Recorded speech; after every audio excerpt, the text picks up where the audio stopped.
So, Dad, why did you and Mom go to Guatemala to do this work? We went to go try to make a positive difference in the lives of the people that we were going to be working for. And the way we heard about this was back in 2010. I met Pat Manley at Wild Acres Masonry Heater meeting, and he did a presentation on Masons on a Mission there, and I visited with him about it, and I thought one day I'd love to do that. And fast forward 8 years, and Mom and I are empty nesters, and all of a sudden it was possible to do that.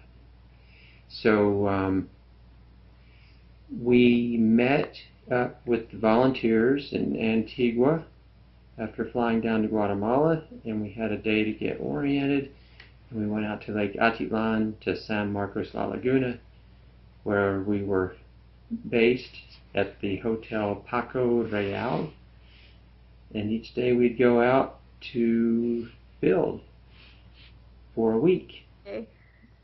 Mom, even though you're not a Mason, why did you go to Guatemala?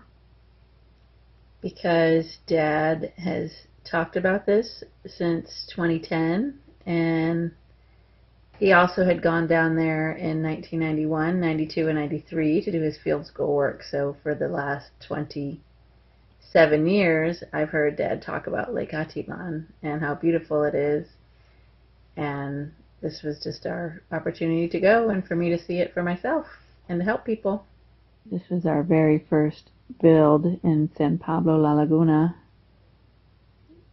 That's your dad laying the blocks.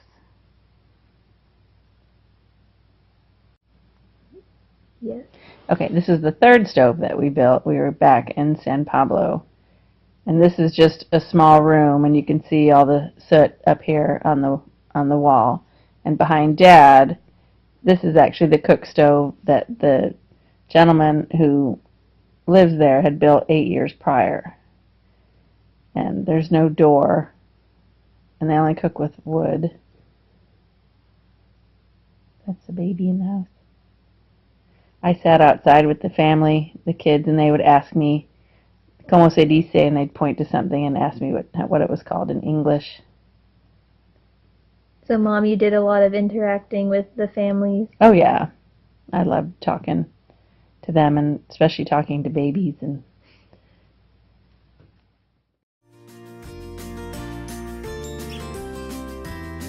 Okay. This was woven by a woman named Irene that we met in Antigua. Mom just walked right into her shop. She and her daughter travel about 3 hours each day to come down and rent this little retail space.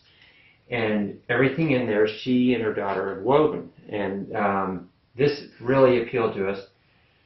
And she described a lot of these motifs on it. These are quetzals, which are the national bird of Guatemala. And also they're very important in the Maya mythology. This is actually the symbol of Guatemala right here in the middle. These are coffee trees right here.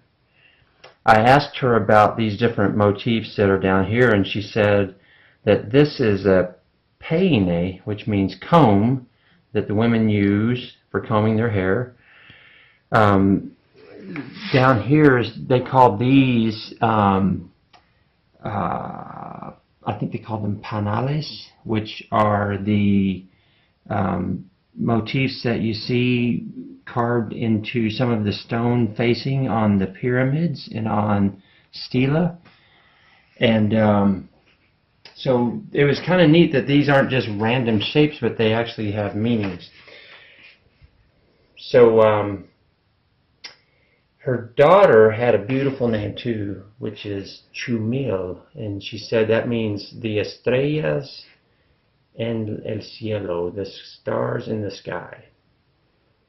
then the last thing over here is called a huipil, and it's a traditional top. It goes overhead, but there are many different communities, and each one has a different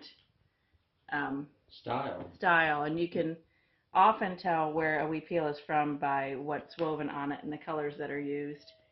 And when Dad and I went to pick one out, there were literally thousands of them, and they kept bringing them out to us, and we finally just had to narrow it down.